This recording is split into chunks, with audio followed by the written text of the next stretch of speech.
మోకరించగలిగిన వారందరూ మోకాటి మీదకి రండి. మోకరించలేని వారు అలాగనే తలలో వచ్చి కళ్ళు మూసుకొని ప్రార్థనలోకి పిలుస్తాం. ప్రేమమయుడైన తండ్రి, స్తుతిస్తున్నాం. ఇంతవరకు పాటల సమయాన్ని దీవెనకరంగా ఆశీర్వాదకరంగా మీ మహిమకరంగా వచ్చినందుకు వందనాలు.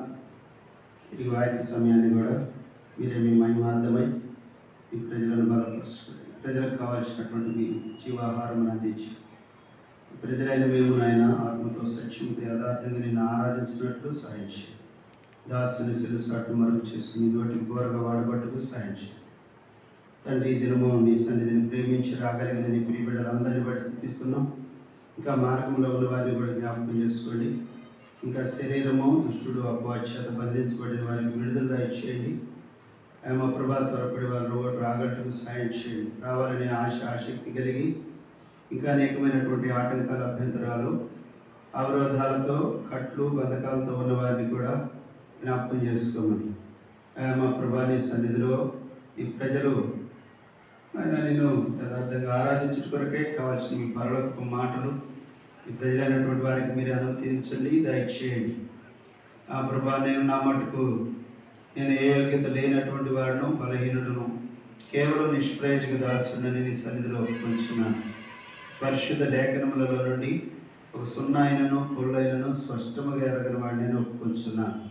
మీరే నీ ప్రజలతో సకాలంలో స్పందించి అర్థమయ్యే భాషలో అందరితో మాట్లాడుతున్నామని, వినగలిగే చెవి, గ్రహించి హృదయము, దాచుకునే మనసు, వినుబుద్ధి పుట్టించమని, మీ వైపు దృష్టి మళ్లించమని, మీ సన్నిధిలో గడిపే కొద్ది సమయము మన శరీరము ఇంకా ఏ పరిస్థితులు కూడా బిడ్డల దారి చేరకుండా సాయించి మందిరంలో ఉన్న సమస్త మీరు రక్త ప్రోక్షణలోని తీసుకొస్తూ కృతజ్ఞతలతో క్రీస్తునాథుని పేరిట నేను ప్రార్థించి వేడుచున్నాము తండ్రి, ఆమేన్.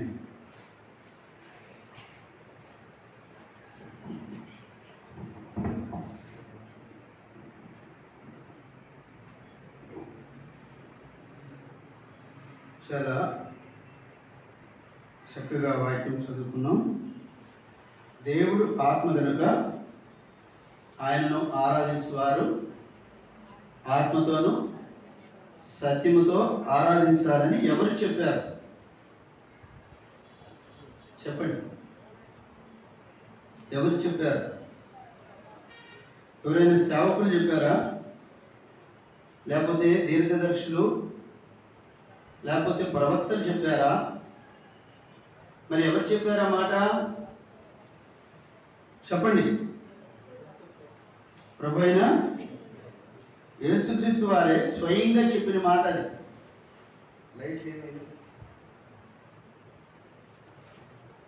ప్రభు అయిన యేసుక్రీస్తు వారే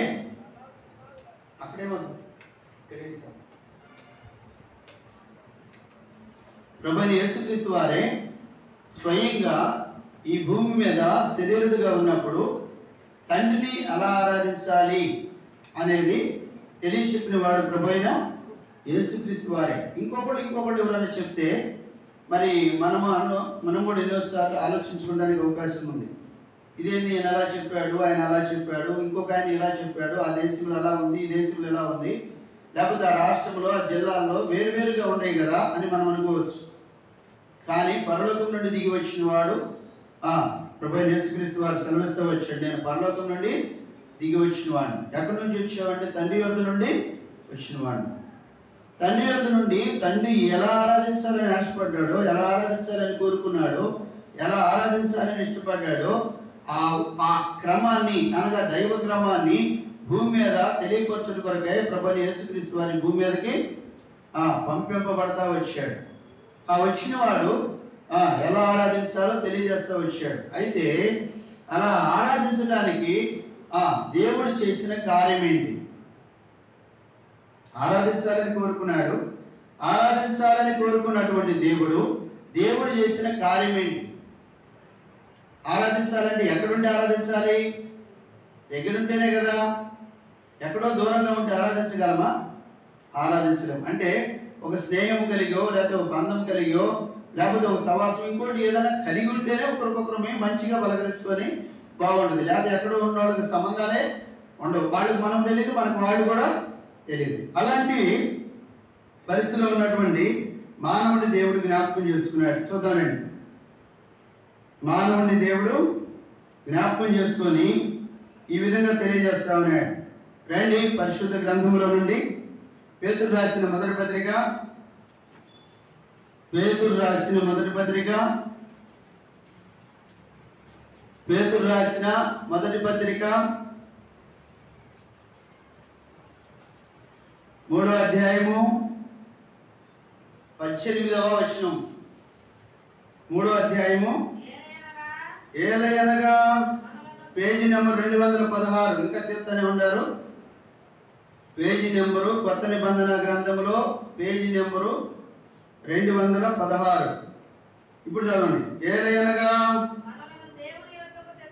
మనలను దేవుని యొద్దకు తెచ్చుటకు అనీతిమంతుల కొరకు నీతిమంతుడైన క్రీస్తు శరీర విషయములో చంపబడి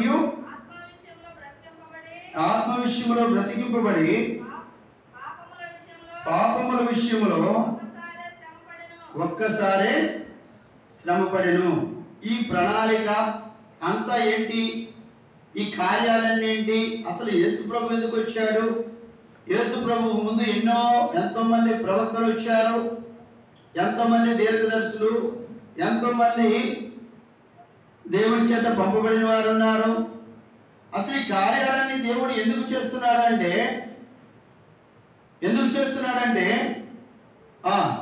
ఏమన్నాడు అక్కడ? మనలను దేవుని యొద్దకు తెచ్చుటకు అనే పదాన్ని మనం జాగ్రత్తగా అర్థం చేసుకుంటే, ఇప్పుడు ఈ పుస్తకం నా దగ్గరే ఉందండి, నా దగ్గరే ఉంది.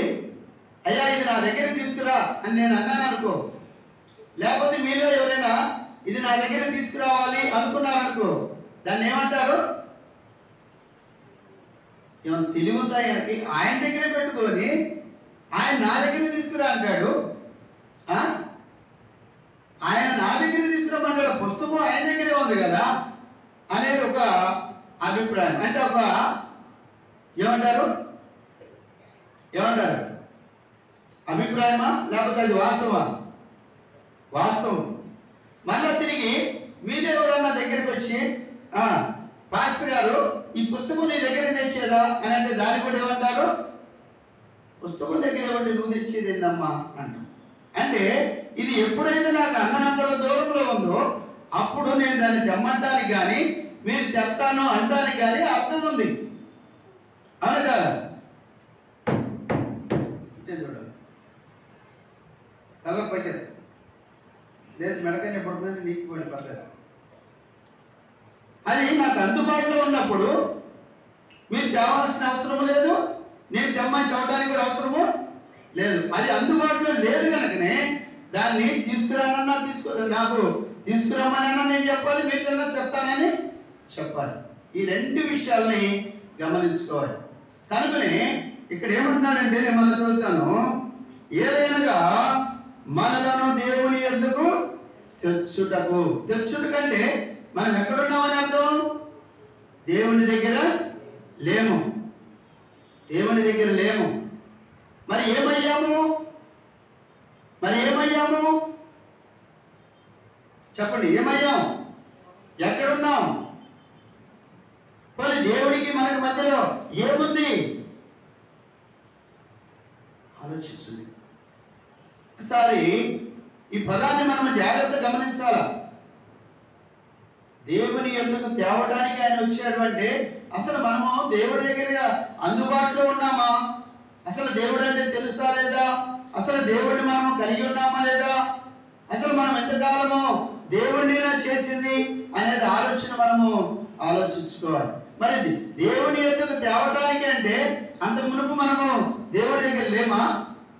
దేవుడితో లేమా? మరి మన ఎంతకాలము దేవుడు చేసింది ఎవరిని? ఆ సంబంధాలు కలిగి ఉంది ఎవరితో?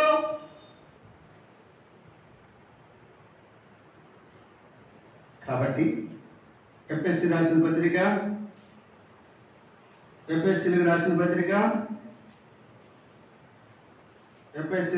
పత్రిక మునుపు ఎక్కడున్నాం? ఎఫెసీలకు రాసిన పత్రిక 4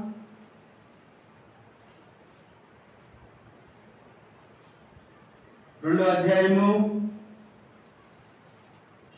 చదవండి 11వ వచనం. మునుపు శరీర విషయంలో అన్యజనులై ఉండి. చాలండి. శరీర విషయంలో ఏమై ఉన్నాం?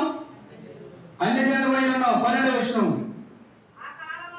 ఆ కాలమందు చాలు. ఇశ్రాయేలుతో ఏం కాలేదు? అది క్రీస్తుకు దూరస్తులమై ఉన్నాం, తిరిగి ఇశ్రాయేలుతో సహపౌరులు కాకై ఉన్నాం. 11వ వచనం. అది ఇప్పుడు ఏమయ్యామంట? 12 చివరి వచనం ఉందన్నమాట. క్రీస్తుకు దూరస్తులై ఉండేదని మీరు జ్ఞాపకం చేస్తారు. ఒకప్పుడు ఏమై ఉన్నామంటే క్రీస్తుకు దూరస్తులమై ఉన్నాం. ఒకప్పుడు క్రీస్తుకి దూరస్తులమై ఉన్నాం. అంటే దూరస్తులమైన మనల్ని ఎక్కడ తేవడానికంట? దేవుని యొద్దకు తేవడానికి. దేవుని యొద్దకు తేవడానికి ప్రభువైన యేసుక్రీస్తు వారు ఈ లోకానికి వచ్చారు. అయితే ఆ దూరస్తులైనటువంటి మనము ఏమై ఉన్నామో ఇప్పుడు మళ్ళీ రండి. పేతురు రాసిన పత్రిక దూరస్తులమైన మనము ఏమై ఉన్నాం? దూరస్తులైన మనము ఏమై ఉన్నాం? పేతురు రాసిన మొదటి పత్రిక 3వ అధ్యాయం 18వ వచనం. ఏలయనగా మనలను దేవుని యొద్దకు తెచ్చుటకు అనీతిమంతుల కొరకు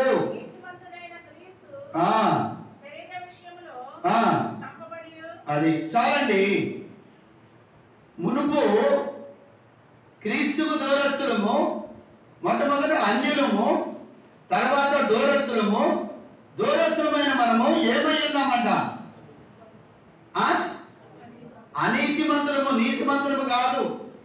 అంటే ఆడిన మాట తప్పే వాళ్ళమై, కృతజ్ఞత లేని వారము, చేసిన భాషలను మరచిపోయే వారమి.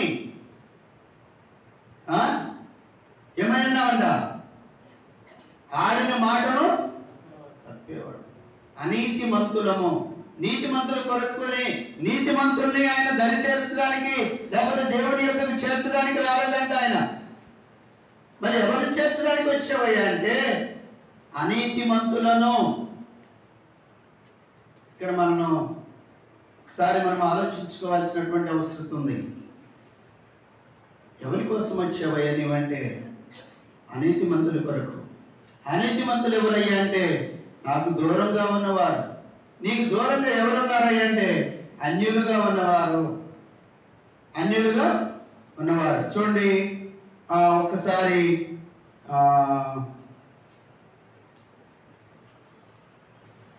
గలతీ అనుకుని చూడండి. గలతీయులకు రాసిన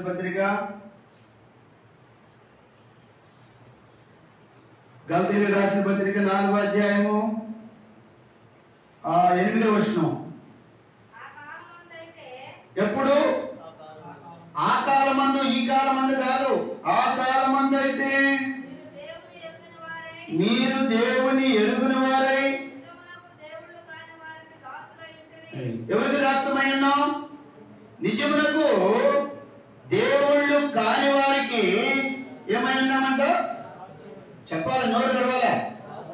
దాసులై ఉంటిరి. కాలమ్మ మళ్ళీ చూద్దాం. దాసులై ఉంటిరి. దాసులంటే స్వతంత్రము లేని వారు. దాసులంటే తన స్వయిష్టాలు నెరవేర్చుకోవడానికి హక్కు లేనివారు. దాసులంటే నాది అని చెప్పుకోవడానికి ఏది లేనటువంటి వారు. ఒక్క మాటలో చెప్పాలంటే గేటు యొద్ద కట్టివేయబడినటువంటి గాడిద వంటి వారు. యజమాని యొక్క గేటు యొద్ద కట్టివేయబడిన గాడిద వంటి వారు, వెలుపల వారు. అనగా దేవుని సంతోషము, దేవుని ఆనందము, దేవుని సమృద్ధి, దేవుని యొక్క ఆ స్పర్శ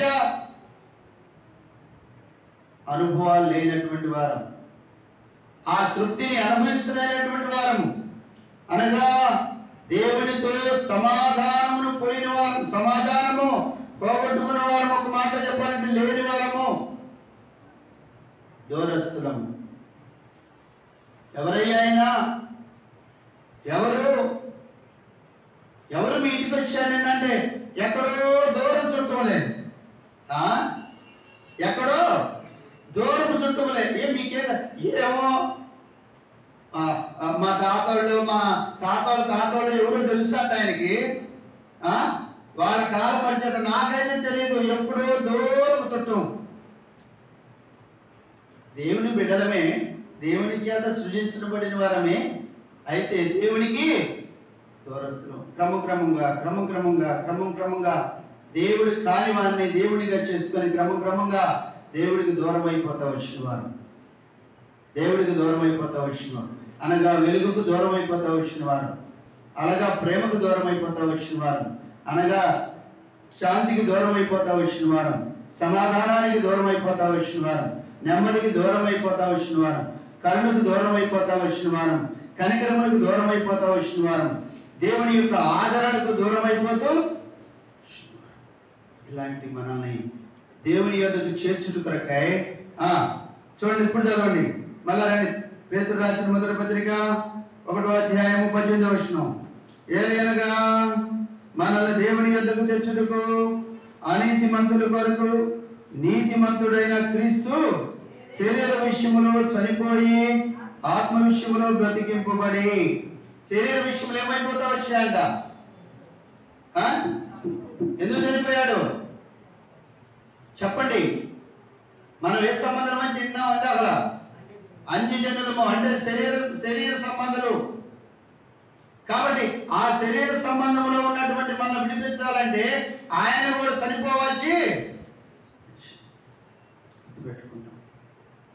గుర్తుపెట్టుకుంటాం. శరీర విషయంలో చనిపోయి ఆత్మ విషయంలో జీవించవలసి వచ్చింది. చివరిగా మళ్ళీ అక్కడ మళ్ళీ చూడండి. పాపముల విషయంలో ఒక్కసారే శ్రమ పొందిన. మూడోది ఏం చేస్తా వచ్చాడంట? శ్రమ పొందుతూ వచ్చాడు. దేవుని దగ్గరికి తీసుకురావడం కోసమై మనల్ని ఆయన చనిపోతా వచ్చాడు, ఆయన శ్రమ పొందుతూ వచ్చాడు, ఆయన ఎంతో వేదన నొందుతూ వచ్చాడు. ఎందుకయ్యా అంటే దేవుని దగ్గరికి నేను మిమ్మల్ని తండ్రి వారిని నీ యొద్దకు తీసుకొస్తాను అనే ఒక నిబంధన కలిగి ఉన్నాడు కనుక. చూడండి మాట యెషయా గ్రంథము 6వ అధ్యాయము, యెషయా గ్రంథము 6వ అధ్యాయము దయచేసి చూడండి.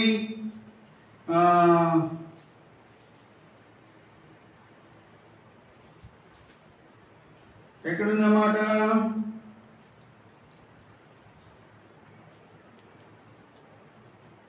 6వ అధ్యాయము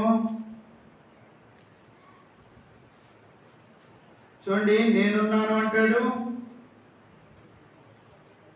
8వ వచనం అనుకుంటు చూడండి. సారీ 8 కాదు 5. నేను అయ్యో నేను అపవిత్రమైన పెదవులు గలవాడును, అపవిత్రమైన పెదవులు గల జనుల మధ్య నివసించువాడను, నేను నశించి తిని. ఇక్కడ మనం గుర్తుపెట్టి నశించువాడను కాదు, నశించిపోయాడు ఆల్రెడీ. నశించి తిని చదవండి.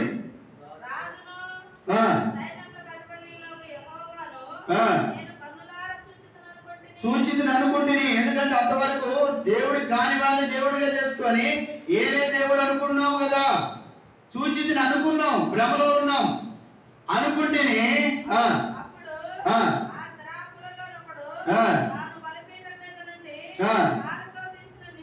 ఆ కలువరి శిలువలో కాచిన అమూల్యమైన రక్తము చేత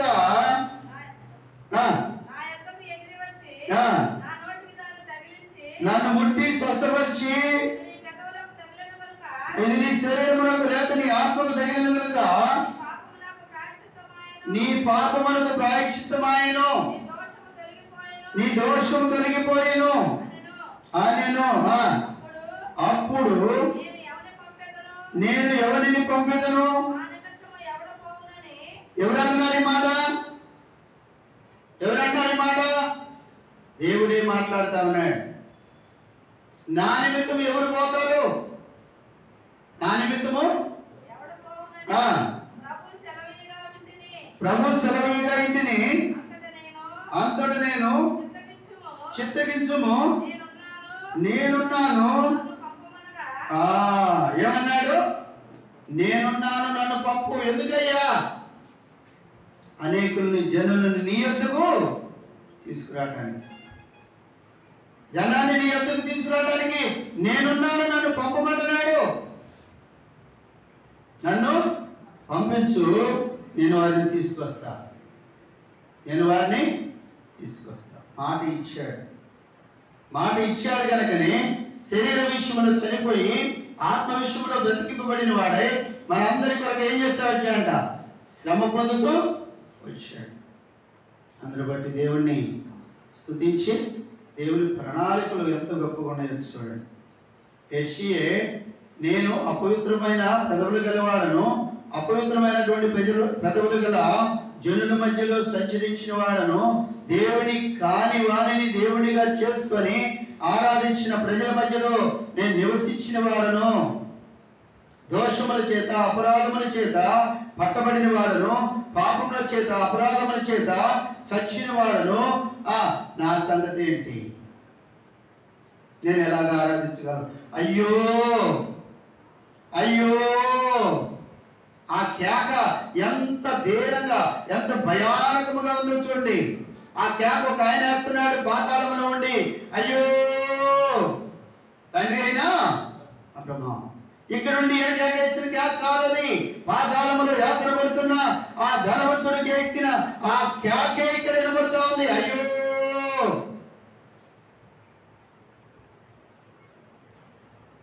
ఒకసారి ఆలోచించండి. యేసు ప్రభువు ఎందుకు వచ్చాడు? మనల్ని దేవుడి దగ్గరికి పొందలేని భాగ్యాన్ని పొందగలరు. ఆయన కృపను మనకు సమృద్ధిగా అనుగ్రహిస్తూ వచ్చాడు. చూడండి, ఇంకొక మాట చూడండి, ఇంకో మాట చూడండి. మన స్థితిని మనం చూసుకోవాలి ఒకసారి. 2వ అధ్యాయము, పేతురు రాసిన మొదటి పత్రిక 2వ అధ్యాయము 24వ వచనం. 2వ అధ్యాయము, పేతురు రాసిన మొదటి పత్రిక 2వ అధ్యాయము 24వ వచనం. చదవమా. మనము పాపముల విషయమై చనిపోయి నీతి విషయమై జీవించినట్లు ఆయన తానే తన శరీరమందు. ఎవరు పాపములమ్మా? ఆయన పాపాలా? ఎందుకని? ఆయన శరీరమందు మన పాపాలను మోయాల్సినంత ఆవశ్యకత ఏంటి అంటే, అంత అవసరం ఏంటి? ఆయన అన్నాడు కదా, నేనున్నాను, నన్ను పంపించు. నేనున్నాను, నన్ను పంపించు. నేను వారిని నీ యొద్దకు తీసుకొస్తాను. తీసుకొచ్చే విషయంలో ఎన్ని పరిస్థితులు ఎదురైనా, ఎన్ని కష్టాలు ఎదురైనా, ఎన్ని వేదనలు ఎదురైనా, ఎన్ని శ్రమలు ఎదురైనా, ఎన్ని పరిస్థితులు ఎదురైనా, వాటన్నిటిని నేనేం చేస్తాను? ఎదుర్కొంటా. అవసరమైతే నా ప్రాణం మీద పెడతా. నేనైనా నీకు దూరం అవుతా. కావాలంటే వారిని మాత్రం నీ యొద్దకు తీసుకొని వస్తా. మాట ఇచ్చాడు. నేనున్నాను, నన్ను పంపిస్తాను. నా నిమిత్తము ఎవరున్నారు పోయేవారంటే నేనున్నాను అంటున్నాడు. సరే పో, చేసేది ఏమన్నా ఒప్పుకున్నావుగా పోవాలని పంపించినప్పుడు ఆయన ఏం చేస్తా వచ్చాయంట? మన పాపములను చదవనమాట.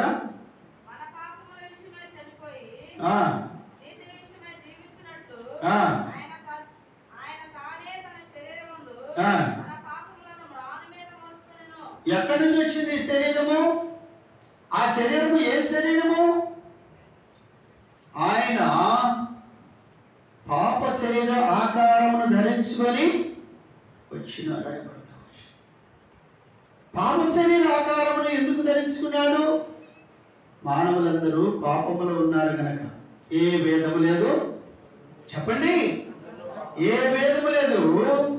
అందరూ పాపము చేసి దేవుడిని గురించి మహిమను పొందలేకపోతున్నారు కనుక ఆ పాపములో ఉన్నటువంటి మానవుడి కోసమై ఆయన కూడా మనిషిని పోలే కాబట్టి దాసుని స్వరూపమును ధరించుకొని, పాప శరీర ఆకారమును ధరించుకొని ఆయన నీ కోసము, నా కోసం, మనందరి కోసమై శిలువ మరణము పొందినంతగా తను తాను రిక్తుడిగా అంటే ఖాళీ చేసుకున్నాడు. ఖాళీ చేసుకున్నాడు. ఎందుకోసమై అంటే వారు శరీరంలో ఉన్నారు, వారు పాపంలో ఉన్నారు. మరి వారి పాపముల నుంచి విడిపించి వారిని దేవుడి దగ్గరికి తీసుకురావాలంటే వారి దగ్గరికి నేను కూడా అయ్యో నేను పోన్లే, నేను అంతఃపురంలో కూర్చుంటా, వీళ్ళందరూ రానంటే కొంతమంది వస్తారు, కొంతమంది రారు. మనమే మన కుటుంబీకులు ఏదైనా ఫంక్షన్ ఉందని పిలిస్తే అందరూ రారు, వస్తారా? చెప్పండి.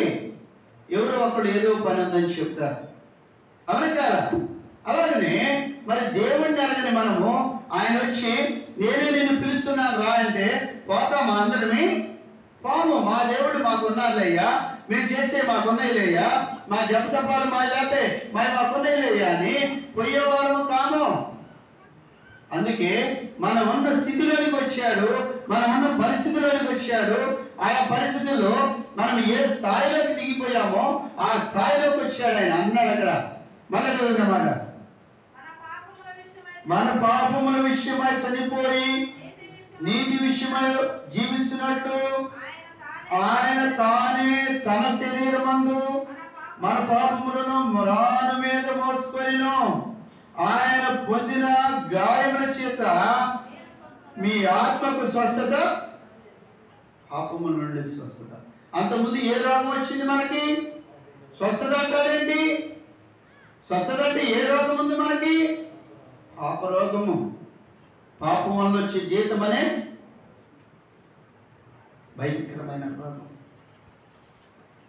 ఎంత భయంకరమైన స్థితిలో ఉంటే ఆ దేవాది దేవుడు, ఆ సర్వేశ్వరుడైన దేవుడు, అండపిండ బ్రహ్మాండమంతా నిండి ఉన్నవాడు, ఆదికోటి మధ్యాంత రైతుడు, ఆ జగత రక్షకుడైనటువంటి సృష్టికర్తైనటువంటి ఆ సర్వేశ్వరుడైన సర్వ సైన్యములకు అధిపతి యెహోవా మానవుడిగా దాల్చాల్సి వచ్చింది. ఎంత ప్రేమిస్తే దేవుడు లోకమును ఎంత ప్రేమించావయ్యా అంటే ఇంత అని చెప్పలేనంత కారణము. ఒక్కొక్కడు ఒక్కొక్క రీతిలో పాపం చేసి ఒక్కొక్కడు ఒక్కొక్క రీతిలో పాప మరణములకు దాసులవుతూ వచ్చాడు. ఆయా స్థితిలోనికి వెళ్ళాలంటే అంతా కలిపి ఎంత అయిందో, అంతా కలిపి ఆ పాపము మూటగా ముద్దగా కట్టినప్పుడు ఎంత అయిందో అంతకంటే ఎక్కువగా దేవుడు ప్రేమించవలసి వచ్చింది. ఎంత అని ఎందుకు చెప్పలేదంటే ఈ పాపమునకు ఇంత అని అంతులేనే లేదు. కారణం ఏంటంటే పాతాళములో నిత్యము యాతన పడుతూ ఉండాల్సిందే. ఆకాశములో దేవుడు ఎంత కాలం ఉంటాడో పాతాళములో మరణము కూడా అంతకాలము ఉంటుంది. నిత్య నరకాగ్ని గుండము నిత్యము యాతన పడతాం ఎంతకాలం అని లేనే లేదు. అలాంటి భయంకరమైనటువంటి పరిస్థితిలో ఉన్న మనల్ని దేవుడు ఎంతో ప్రేమించాడు. ఎందుకయ్యా అంత ప్రేమించాడు? అంత ప్రేమిస్తేనే ఇంత శ్రమను పొందగలిగాడు. అంత ప్రేమిస్తేనే ఇంత కఠోరమైనటువంటి దీక్షను ఆయన నెరవేర్చగలుగుతూ వచ్చాడు. చూడండి, రోమిలికి రాసిన పత్రిక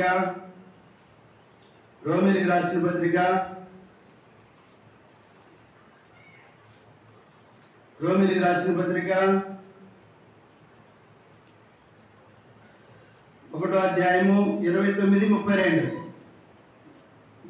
29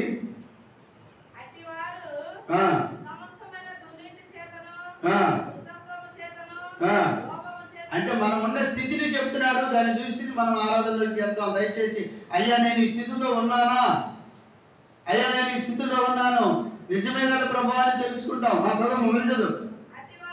అట్టివాడు సమస్తమైన దుర్నీతి చేతను దుష్టత్వము చేతను లోభము చేతను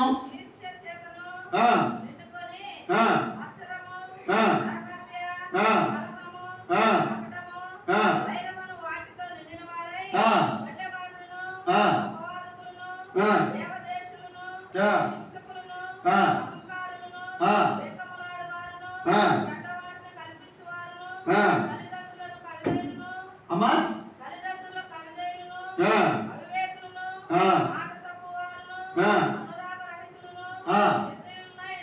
అది ఇన్ని రకాలున్నాయి మన జీవితంలో. మాట తప్పువారంటే అనీతిమంతులు, ఇలాంటిది మన బతుకు. ఇలాంటి పరిస్థితుల్లోంచి బయటికి తీసుకురావాలంటే ఒక్కొక్కరు ఒక్కోటి కలిగి ఉన్నారు. కొంతమంది అన్ని కలిగి ఉన్నారు, ఒక్కొక్కరు ఒక్కోటి కలిగి ఉన్నారు. దాని పరిమాణం ఎంతో, దాన్ని చూస్తే ఎంత వస్తుందో, దాన్ని కొలిస్తే ఎంత వస్తుందో మరి ముందుగానే తెలియడం కష్టం కనుక దేవుడు లోకమును ఎంతో ప్రేమించిన దేవుడు తన కుమారుని మనకి వరంగా ఇచ్చాడు. నాయనా, నా బిడ్డలు చూడరా ఏ పరిస్థితిలో ఉన్నారో. దేవుని కాని వారిని దేవునిగా చేసుకొని దేవునిగా చేసుకొని సంతృప్తి లేక, తృప్తి లేక, సంతోషం లేక, ఆనందం లేక ఏదో పైన వాళ్ళు వట్టి వాటికి మొక్కుతూ వట్టి వాటి జీవితంలోనే జీవిస్తా ఉన్నారు. మాయ జీవితం జీవిస్తా ఉన్నారు. నిజ సంతోషాన్ని అనుభవించలేకపోతా ఉన్నారు. నిజాన్ని వారు అనుభవించలేకపోతా ఉన్నారు. కన్న తండ్రినైనా నా ఒళ్ళోకి వాళ్ళు రాలేకపోతా ఉన్నారు. మరి ఎవరున్నారు నా నిమిత్తం పోయేవారు? నేను పోలేను కదా. నేను పోవాలంటే ఆత్మయున్న దేవుణ్ణి, అమరుడనైన దేవుణ్ణి. వారు చూస్తే శరీరములో, పాపములో, శాపములో ఉన్నారు. ఇంకా దేనిలో ఉన్నారు? ఏమైనా ఉన్నారంట? ఎఫెసీ రాసిన పత్రిక పూర్వం దేవుడు లేని వారము. పూర్వం ఏమై ఉన్నాం? 5వ అధ్యాయము 8వ వచనం. మీరు పూర్వమందు చీకటి అయితిరి. ఏమై ఉన్నామంట? మీరు పూర్వమందు చీకటి అయి ఉన్నాం. ఇప్పుడైతే ప్రభునందు వెలుగై ఉన్నారు. ఏమై ఉన్నామంట? మరి ప్రభునందు వెలుగు కావాలంటే చీకటి అయి ఉన్నాడు. వెలుగు కావడం సామాన్యమైన విషయమా? వెలుగు చీకటి కావడం అది పెద్ద పని కాదు కదా. చెప్పరేమి? వెలుగు చీకటి అవడం పెద్ద పనేం కాదు. అయినప్పటికీ చీకటి వెలుగు కావడం సామాన్యమైన విషయమేమి కాదు. ఆ వెలుగులోనికి, ఆశ్చర్యకరమైన తన వెలుగులోనికి, ఆ మహిమాయుక్తమైన గొప్ప సంతోషంలోనికి, ఆనందమయమైనటువంటి పర్వత రాజ్యంలోనికి మనం తీసుకొచ్చిన కొరకై పూర్వము దేవుడు లేని వారము, పూర్వము చీకటై ఉన్నవారము, పూర్వము ఎన్నో విషయాల్లో మనము దేవుడికి దూరస్తులైనటువంటి వారము. అలాంటి మనల్ని దేవుని దగ్గరికి తీసుకురావడం కొరకై ఆయన ఏమవుతూ వచ్చాడు? శరీర విషయంలో చనిపోయాడు. చనిపోవడానికి ముందు ఏం చేశాడంట?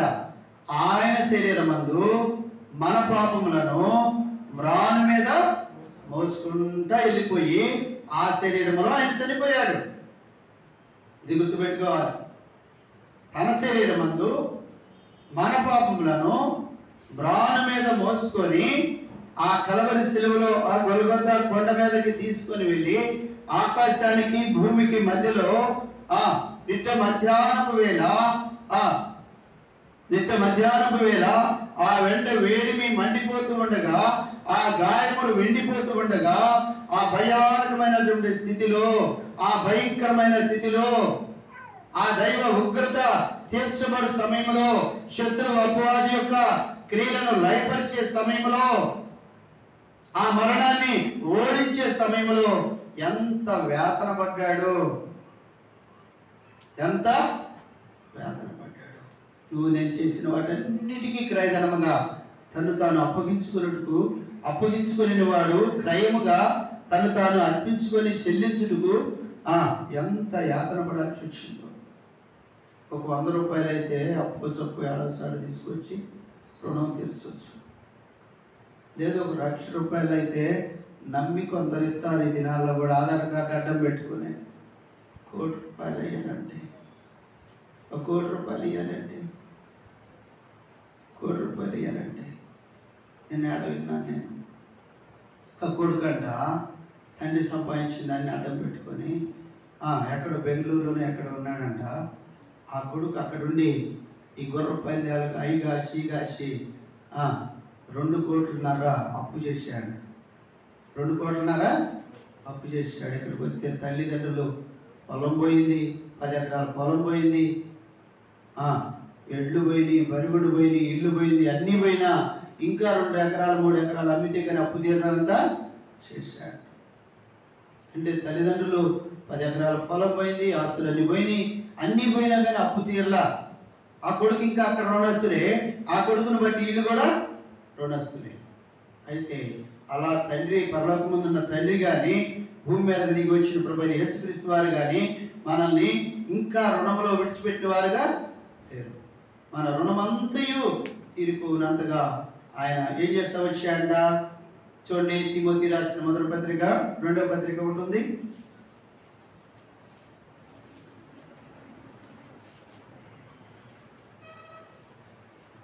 తిమోతి రాసిన మొదటి పత్రిక 2వ అధ్యాయం 6వ వచనం. ఈయన అనగా ప్రభువైన యేసుక్రీస్తు వారు, ఈయన అందరి కొరకు విమోచన క్రయధనముగా తను తానే అందరి విమోచన క్రయధనముగా, అందరి అప్పులు ఒకేసారి తీర్చేయటానికి. మనమైతే ఏమంటాం, అయ్యా కొద్దిగా వచ్చుకయ్యా, ఈ సంవత్సరం ఖాతిస్తాము, రేపు సంవత్సరం ఖాతిస్తాము అంటాం. కానీ అక్కడ ఆయన అంట ఒక్కసారే శ్రమ పడతా వచ్చాడు, ఒక్కసారి మరణిస్తా వచ్చాడు, ఒక్కసారి అందరి విమోచన క్రయధనం కొరకై తను తానే సమర్పించు. నేనున్నానయ్యా, నేను చెల్లిస్తాను, ఆయన వదిలేసి. ఎవరు నీ బాబు కడతాడా? నేను కడతానయ్యా. ఎవరు కడతాడు? నీవేం తీర్చావు, వాడి సంగతి ఏంది? వాడి కూడా నేనే కడతా. మరి వాడి సంగతి ఏంది? వాడి కూడా నేనే కడతా. ఆమె సంగతి ఏంది? నేనే కడతా. అందరూ నువ్వే కడతావా? కడతా. చాలా అయితే జాగ్రత్త. వాళ్ళు చేసేది సామాన్యమైనది కాదు. అన్ని నువ్వే చెల్లిస్తావు, ఎంతైనా చెల్లిస్తావు. చెల్లించలేకపోతే ఏం చేస్తా? అవసరమైతే నా ప్రాణమైనా ఇస్తా. ఎవరు చేస్తారు మన కొరకే అట్టి నిబంధన? ఎవరు చేస్తారు అట్టి త్యాగము? ఎవరు చేస్తారు అట్టి సమర్పణ? ఎవరు అర్పించుకుంటారు అట్టి అర్పణ? ప్రభువైన యేసుక్రీస్తు వారు నీ కోసం, నా కోసము అందరి విమోచన క్రయధనము కొరకై ఒక్కసారి ఆయన శ్రమ పడుతూ వచ్చారు. నేను ఒక్క మాట మిమ్మల్ని అడగాలని ఆశపడుతూ ఉన్నాను. చూడండి, దయచేసి తల్లో చూడండి, స్పృహలోకి రండి. ఏదో ఇప్పుడు మన అమ్మాయి ఉంది, ఈరోజు హాస్పిటల్లో ఉంది. ఎవరమ్మాయి? భవాని. భార్గవి కదా? భార్గవి అమ్మాయి కమల పిల్లలు కదా? కమల పిల్లలు ఒక్కసారి గంటదా? ఇద్దరిని చెరోసారి గంటది. చెప్పరేమి? మాట్లాడి, చిక్కుపడే మాట ఇది. మాట్లాడండి.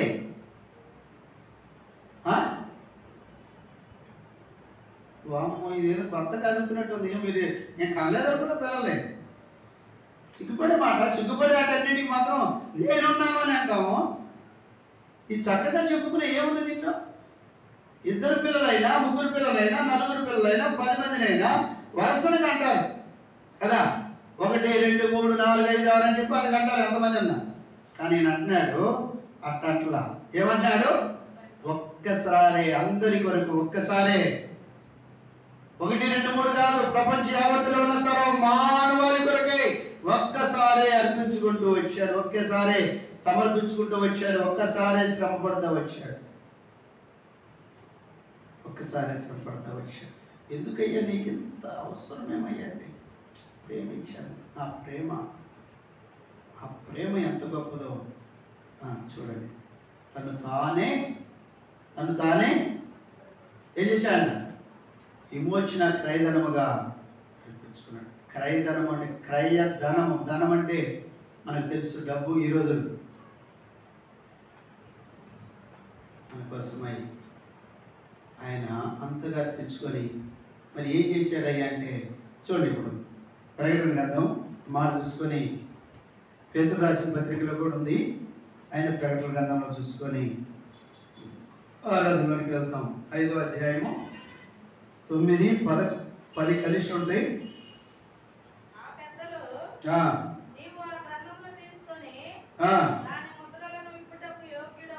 అక్కడి నుంచి చదవకూడదు. అది ఎప్పుడు పాయింట్ వచ్చినప్పుడు, నీవు వధింపబడిన వాడవై నీ రక్తం ఇచ్చి ప్రతి వంశములోను, ఆయా భాషలు మాట్లాడే వారిలోను, ప్రతి ప్రజలోను, ప్రతి జనములోను దేవుని కొరకు మనుషులను కొని మా దేవునికి వారిని ఒక రాజ్యముగాను యాజకులుగాను చేసితివి. చాలండి. ఏం చేశాయంట? రాజులుగాను యాజకులుగా చేశాయంట. ఏం పెట్టుకున్నాడంట? మనమైతే ఏం పెట్టుకుంటాం? డబ్బులు పెట్టుకుంటాం, బంగారం పెట్టుకుంటాం, ఇల్లు పెట్టుకుంటాం, స్థలం పెట్టుకుంటాం, ఇంకా ఎండి బంగారం ఇంకా ఏవైనా ఉంటే దాన్ని పెట్టుకుంటాం. ప్రాణం ఇచ్చుకోను. నేను చూస్తాను, నువ్వు పెడితే మిమ్మల్ని కొన్నానండి, మీరు దాని నుంచి విడిపించబడి నేను చూడలేను కదా. కాబట్టి నేనేమంటానంటే నేను చూడలేదు, దానికి అడిగి ఎందుకు లేరా? నా వల్ల కాదయ్యా, నా వల్ల కాదు. రూతుని విడిపించే విషయంలో బంధువు ఏమన్నాడు? నా వల్ల కాదయ్యా. బోయాజు ఉన్నాడు, ఆయన విడిపిస్తాడు. అటువలే లోకంలో ఎందరో వచ్చారు. వారెవరంట? ఆయనకు ముందు వచ్చిన వారు ఎవరంట? చదవండి. యోహాను సువార్త ఎందరో వచ్చారు. వారు ఒకవేళ కొంటారేమో, వాళ్ళు ఒకవేళ సహాయపడతారేమో. చూడండి 10వ అధ్యాయము 8వ వచనం.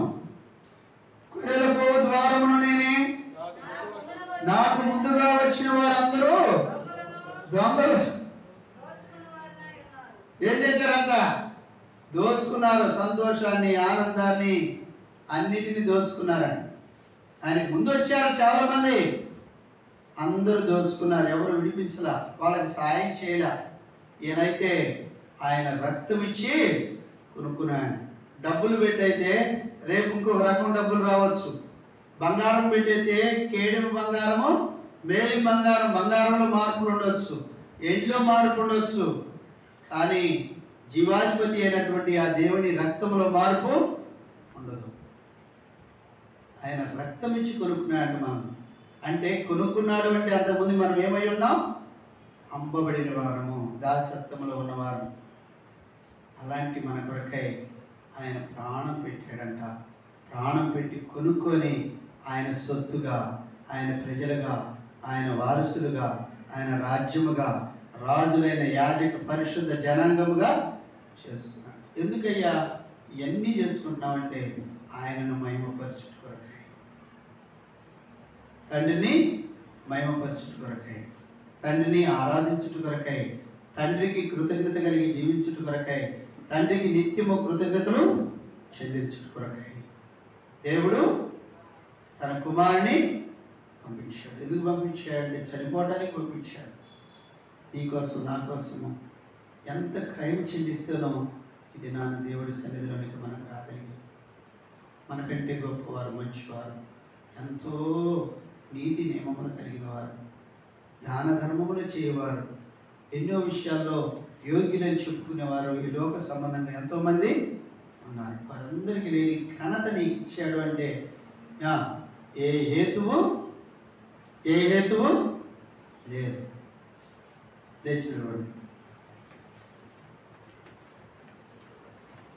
లేచి నిలబడతాం.